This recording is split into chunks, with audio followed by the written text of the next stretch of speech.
Помните ли филмите "Козият рог", "Капитан Петко войвода" и "Бялата стая"? Операторът Димо Коларов оставя с тях трайна следа в българското филмово изкуство. В негова памет беше организиран 6-тият фестивал за операторско майсторство "Златното око" в град Попово. Културната изява е с медийната подкрепа на информационния център на Министерство на отбраната. Фестивалът е уникален, тъй като е един от трите в света. Подобни форуми има само в полския град Лодз и в Битоля, Македония.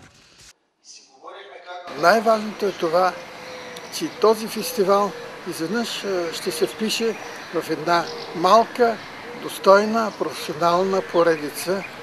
И нека света да знае, че между многото нации, които населяват този глобус, има една България, която държи в ръцете си един от малкото майсторски фестивали, посветени само на визията и на операторското майсторство. Градът не е избран случайно, защото носи определена символика. Това е родното място на бате Димо, както са наричали неговите приятели оператора Димо Коларов. 32 документални игрални филма се борят за престижната награда.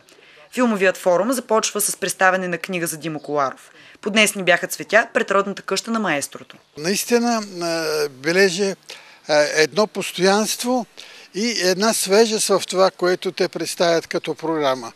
Онова, което е характерно за програмата, това е нейното разнообразие, нейното богатство.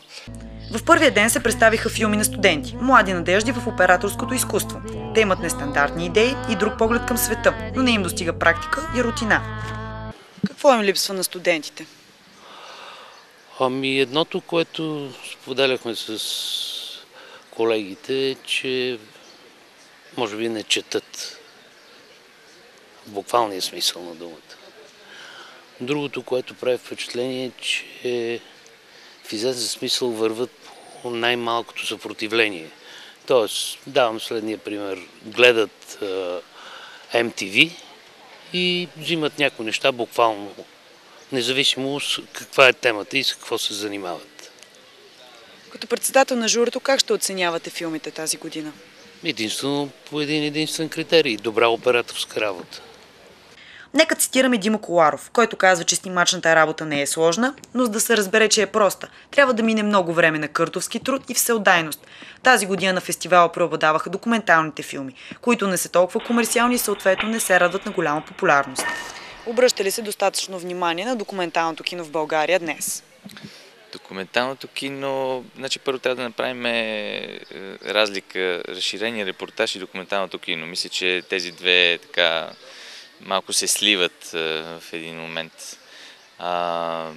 Мисля, че не се обръща такова голямо внимание, каквото заслужава документалното кино. Трудно ми е да отговоря. По-скоро отговори и да и не, защото документалното кино, за разлика от игралното кино, е лесно за снимане, ако гледам от техническа гледна точка. От друга страна, документалното кино, тъй като отразява живата реалност, историческа или настояща, всъщност е много важно да бъде предадена без наместа на автора, т.е. тя да бъде запечатана такава каквато е. И е много важно за документалното кино всъщност да има една много сериозна подготовка преди снимането на даден филм. Нашият колега Константин Занков е почетен носител на престижната награда през 1998 година. Като член на журито, той знае, че за един хубав и качествен филм са важни три неща – сценарий, сценарий и пак сценарий. Какво е мястото на военното документално кино в България? Военното документално кино би трябвало да бъде популяризирано по същия начин, както да популяризиран и фестивал в Попово.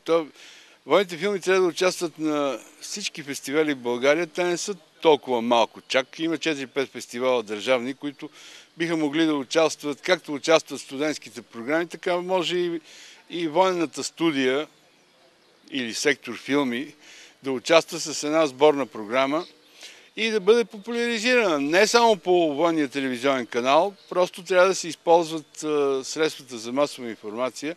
Какво му липсва на този фестивал да бъде международен? На този фестивал му липсва първо една сериозна и целенасочена реклама. Той трябва да бъде рекламиран, т.е. да бъде популяризиран. за да могат хората да знаят, че тук в този град Попово се случва нещо, което не се случва почти никъде в света, само на още 2 места. И нека накрая да пожелаем късмет на всички оператори, защото професията е трудна, но за съжаление много неблагодарна понякога. Дано в бъдеще родния фестивал в Попово да бъде признат като останалите два, а дори да бъде още по-популярен.